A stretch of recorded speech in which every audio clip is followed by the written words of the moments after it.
was stern and justice stood, and people were behaving like they ought to good. There lived a little boy who was misled by another little boy, and this is what he said.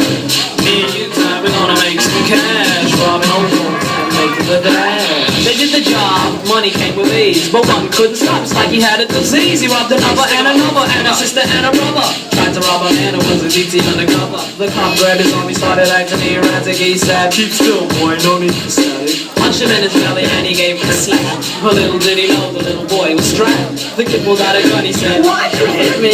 The barrel sent straight for the cop's kidney. The cop got scared, the kid he starts to figure, I'll do years if I pull this trigger. So he Kodak and ran around the pop radios into another lady cop. He ran for the trees and he saw the sister. Shot for the head, he shot back with his pistol. Looked down good and from expectations, he decided to hit the subway station. But she was coming and he made a left. He was running top speed till he was out of breath. Knocked an old man down and swore he could. Then he made his boots. Old school at its best. We in the midst of the old school competition. Before I continue on, I got some honorees. We about to acknowledge, courtesy of Barbara's Dream Production, Marquez and Lindsay the Barber. Marquez, what we got? Hey, what's up, y'all?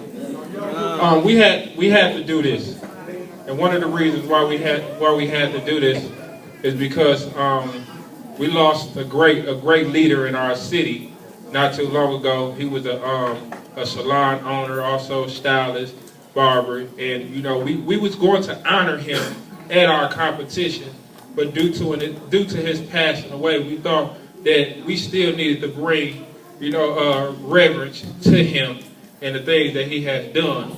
But what we decided to do in the place of honoring him, we would give out 2 awards in his name. But I want to introduce y'all to his son, and the person that I'm talking about is Ronnie G. Sherrill. But I want to introduce y'all his son.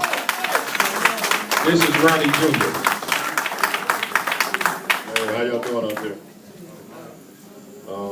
First off, I want to thank Marquez and Lindsay for giving me the opportunity to speak on my father's behalf. Okay. I want to thank y'all for honoring the memory of my father, Ronald Sherrill Sr. If we haven't been introduced, I'm Ronald Sherrill Jr. I'm the owner of Satin Wave 2 now, which has been in Milwaukee for 61 years. And I plan on keeping it going for another 60 years. So, those of you who don't know, he passed October 19th. We were not prepared to say goodbye. I come from a close-knit family, and this was a crippling blow. He was the first of 8 siblings to cross over. But there's good even in the darkest hours. The community came out and showed us true love and support. I knew my father was a special person, but I didn't comprehend how special. He was a self-made man. He went to Milton College for 2 years before exploring the barber profession. Barbering was in his blood. His grandfather, named Daddy Robert, worked at A.O. Smith all week, and on Saturdays he cut more hair in his basement than most barbershops around at that time. His Uncle Howard also cut hair in the basement on Saturdays. His father William, who's really a musician, his wife told him, my father's mother told him he had to get a day job, so he went and became the first African-American master barber in Wisconsin back in like 1940. He owned a colonial barbershop at 6th and Walnut, but it was actually my father's uncle that really turned him on into barbering.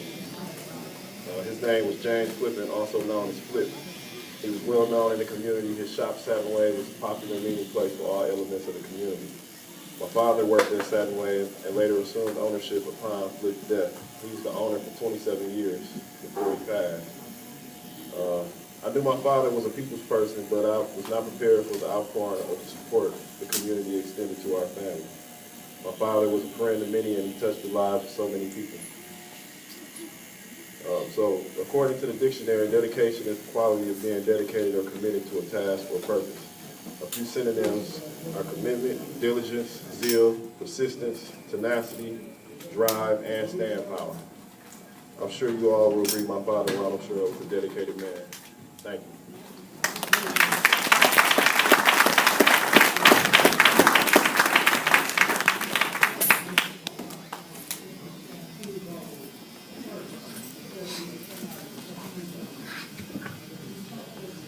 So our first honoree. The reason why I chose to honor this person, I gotta first say that if it weren't for this individual, would none of us even be standing right here in this room today. This individual had inspired me at a young age. He was once my barber. He was in his kitchen on 19th Place, right off of Hampton Street where we grew up. And I would call him once, maybe a week, twice a week. I was so fascinated with the designs and things that he did in his head. I would blow his phone up. So even one time, I blew him up so bad that he called me a pest.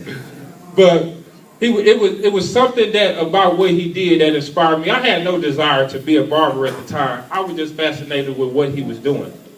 And I remember he cut all of my cousins' hair. And one day, one of my cousins called and he said, man, Artie is on Channel 6 News for Best Local Barber. And at this time, he was in his house cutting. Was not even a professional yet, but he was doing things that we are doing today. And this was back in the early 90s, like 90, 91, 92. And they acknowledged him as the best local barber. We even recorded it on beta. That's how long ago it was. But it was still inspired. But one of the things I want to say about us as barbers, we all inspired somebody. We all inspired the people that sit in our chair. And he inspired me in such a way that I took what he was doing that inspired me and I ran with it. I'd never consider myself to be greater than he was, because a student is never greater than the teacher. But what he has given to me, I took it and it has changed my life. It has made me who I am, and I found love and I found passion in that. One of the things I wanted to do in honoring him is the haircut that he did, that they gave him acknowledged for as best local barber when he was on the news, was the number 4 Michael George had a signature on him that said flight. But when somebody inspires you, you take what they give you and you run with it and you take it to another level. That's what we do with inspiration. And so if y'all can look at this right here. This is what we're doing today, audience. We taking what you have established, we add flair to it. We add color to it. We taking it to a whole nother level, but you laid a foundation for us. You set the pace for us. I picked up the mantle. I ran with it. If you look around, man, God has blessed you. If it weren't for you, would nobody be in this room today? So I want to say thank you. Not just myself, but I believe everybody in here, you know what I'm saying, owe you a thank you.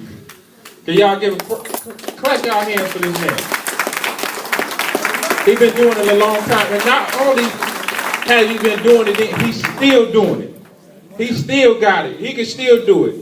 And so, you know, some of us think, hey, we done started something. Ain't nothing new under the sun. But it's people like him that paved the way so we can do what we do. So we want to honor Artie Amore with the legendary award.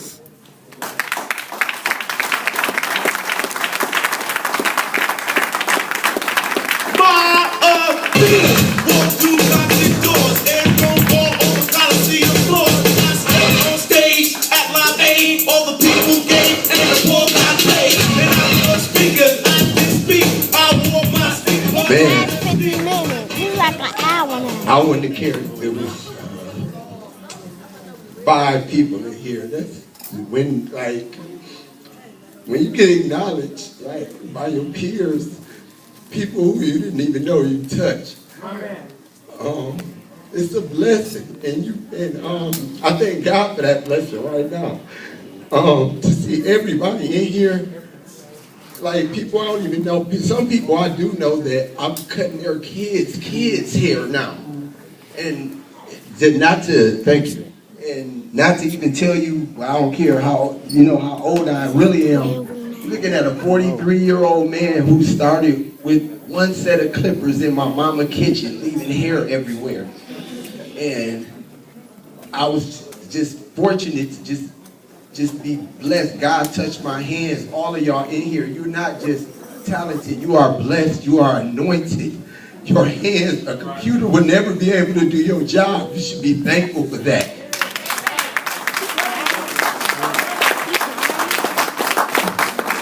And it's just so crazy how you can go places and you get caught up in so much of everything that you just forget about how God is still using you.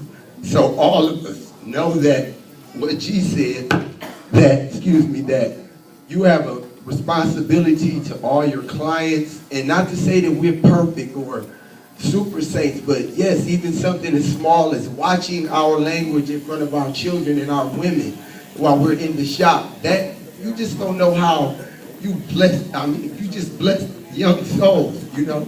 And I would just like to say thank y'all. I'd like to thank my grandmother who was in the first graduating class of Madden C.J. Walker, so this mantle is in me, not on me. And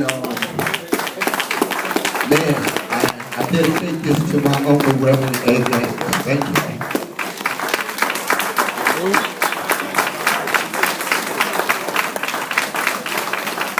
Oh, and I'll give a shout out to Jeeps Clippers and 3 Strikes on 19th place in Hampton. Thank y'all. All right.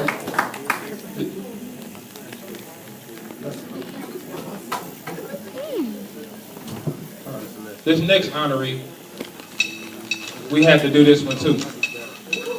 This individual, he blessed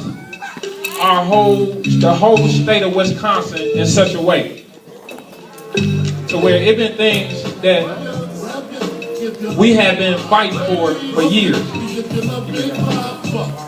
We have been fighting for our rights as barbers for years. This man went out and did something tremendous for our barbers. Over 30 years, our barbers in our industry was forced to have to learn something that they had no passion for, and they had to be stylists. For whatever reason, they had to learn that. And it wasn't a bad thing. It actually worked out for our good, but it had its cons too, because many barbers